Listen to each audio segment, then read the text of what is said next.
Yes, so that's the title of my paper, Just a Sweet Transvestite Question, Facets of Frank-n-Furter in the Rocky Horror Picture Show from 1975. When it opened at the Royal Courts Theatre upstairs in June 1973, Richard O'Brien's musical The Rocky Horror Show was both a commercial and critical success. Originally booked for a mere 3 weeks, the run was extended by another 2 before the show transferred to the Classic Cinema in Chelsea and then to the larger King's Road Theatre in November 73, where it ran for 6 years. The show was named Best Musical of 1973 by both Plays and Players magazine and London's Evening Standard. Given the success of the stage show, it was somewhat inevitable that moves would be made to adapt the musical for the big screen. Yet, despite having many of the original London cast members in its ranks, including Richard O'Brien as Riff Raff, Little Nell as Columbia, and Patricia Quinn, who took the usher at Magenta role on stage, the movie version initially played to low audiences when released in the UK in August 1975 and in the US in September of the same year. Following midnight showings of the film, however, starting at the Waverley Theatre in Greenwich Village, a cult following began to emerge in the United States, with audience members returning to see the film on a regular basis, joining in the songs, dressing as some of the characters, and interacting verbally with the actors on screen. Tim Curry, another of the original stage show cast members, also reprised his role as Dr. Frank-n-Furter in the film version. In his entrance song, Frank states that he is just a sweet transvestite. But is this really the case? In this presentation, I aim to show that there are numerous facets to the character of Frank, with his transvestism being only one of these. As I argue, Curry's portrayal shows that he is depicting a much more rounded and nuanced character than may be obvious at first glance. Moreover, Curry deliberately acknowledges the artificiality of the film and film musical by breaking down the fourth wall on many occasions, thereby appearing to engage directly at times with the filmic audience. Jeffrey Weinstock suggests that the Rocky Horror Picture Show is, quote, unique even among cult films, unquote, because of the, quote, participatory nature of the audience response, unquote, when shown in cinemas. This is not just verbal, but physical, using water pistols and throwing items such as rice and toast towards the screen. Indeed, there is now an audience participation script, also known as counterpoint dialogue, which allows audio viewers to interact with the characters in a way that alters the text's original meaning. It would be impossible now to think of the film being shown in public with the expectation that the audience will sit quietly in their seats. Indeed, a number of the books and articles about the film have tended to focus on these issues, i.e. the film's cult status and the behaviour of fans while watching and participating. These include a number of the essays in The Cult Film Experience, Beyond All Reason, and Sal Piero's Creatures of the Night, The Rocky Horror Picture Show Experience. Both, I'm sure you heard, using the word experience, as if it's a whole experience. However, the fact that audience members are interacting with the film's characters, whether via scripted dialogue or improvisation, can mean that some of the subtleties of Frank's persona can be overlooked. The character is strongly associated with his opening number, Sweet Transvestite. Indeed, Zachary Lamb describes this as the film's, quote, signature performance, unquote, in which Frank reveals himself to be dressed in women's clothing.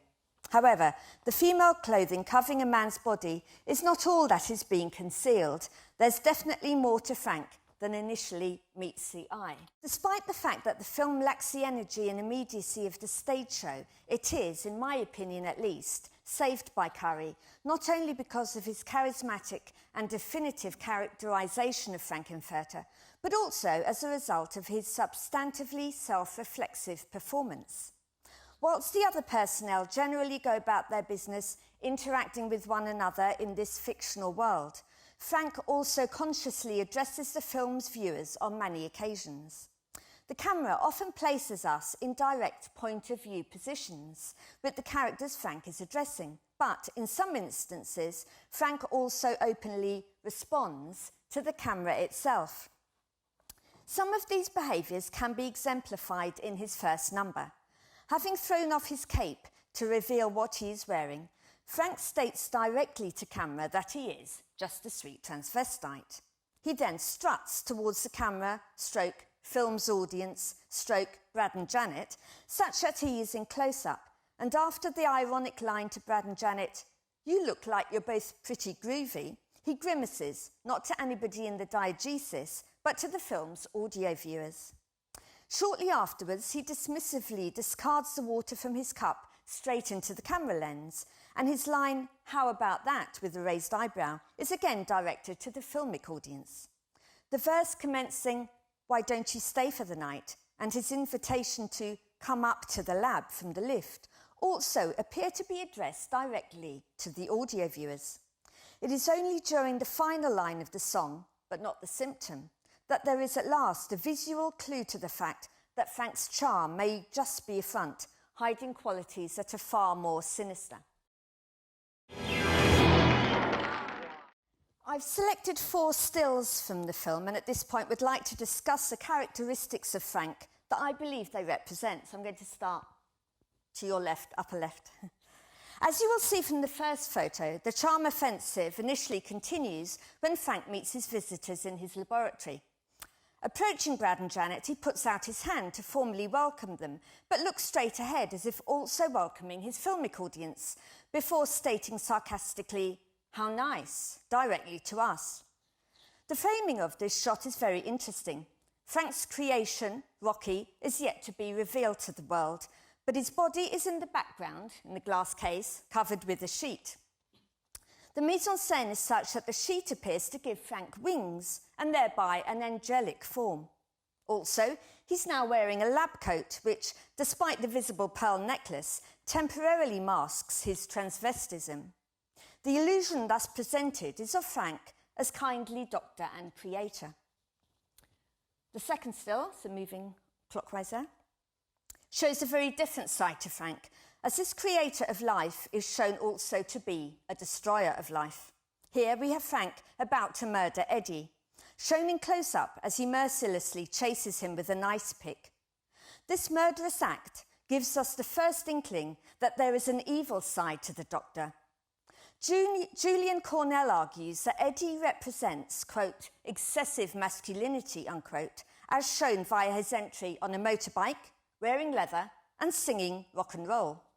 Once Rocky starts dancing to Eddie's music, Eddie becomes a threat and his fate is sealed, as Frank's jealousy comes to the fore. Having killed Eddie, Frank's comment, "One from the vaults," is delivered face front and from our point of view. Although the line can be read as referencing the style of music performed by Eddie, so 50s rock and roll, it could also imply that there are a lot more Eddies hidden away who have met a similar fate courtesy of Frank's gloved hands.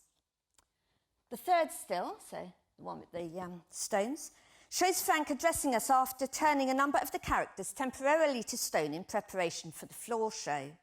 Frank explains his reasoning clearly to his filmic audience at this point, rather than anyone in the fictional narrative, elucidating that it's not easy having a good time, and even smiling makes my face ache. Here, he attempts to take on the persona of a father figure, seeking sympathy from his audience by explaining that he's had to act the way he did because my children turn on me. He clearly sees himself as the innocent party. By this time, however, we are no longer in a position to be duped. We have witnessed the aggressive behaviour towards both Riff Raff and Janet, beating the former, slapping the latter across the face. Also, Frank has deliberately served up the deceased Eddie for dinner. We've also just heard Columbia censure her former lover, Frank, stating to him, "You chew people up and then you spit them out again." These words and actions accentuate Frank's sadistic menace.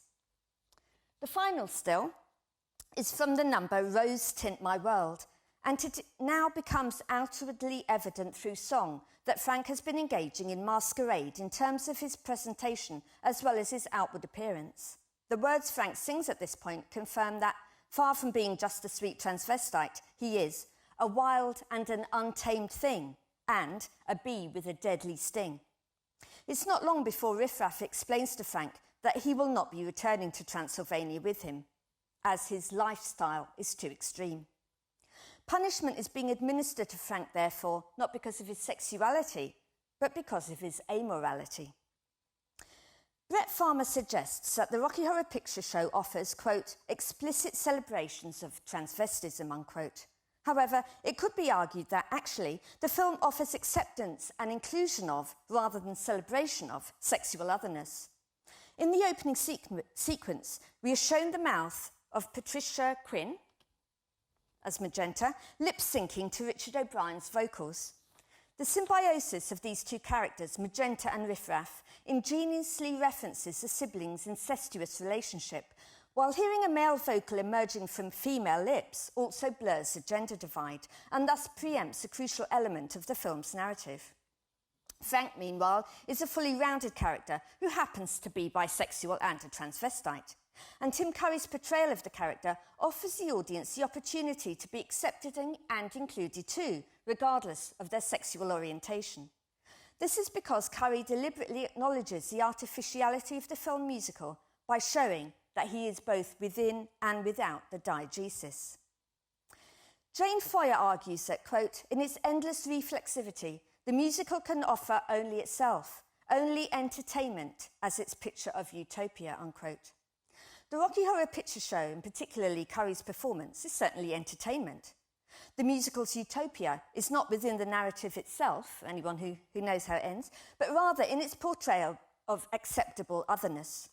The binary system of gender is challenged at the film's opening and again at the point at which Frank appears and sings his first number. The usual primacy of heterosexuality is similarly subverted. Interestingly, Judith Butler suggests that people are more accepting of those in drag performing on a stage than walking along a street.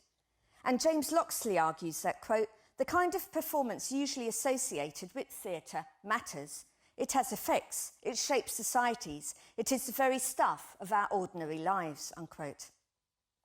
Curry's depiction of Frank, with its combination of outrageous confidence, engaging vulnerability and parasitic sycophancy, is directed beyond the diegesis to the cinematic onlookers, so that we are left in no doubt that he is performing, playing a role, and doing so with an infectious enthusiasm. Thus, ending with a question, could the character's inclusion of the audience in this way have been at least part of the reason why audio viewers in cinemas in the United States in the early years of the film's release felt comfortable enough to interact with the characters on screen and imagine themselves as cast members, outsiders becoming insiders within this fictional world? Okay, thank you very much.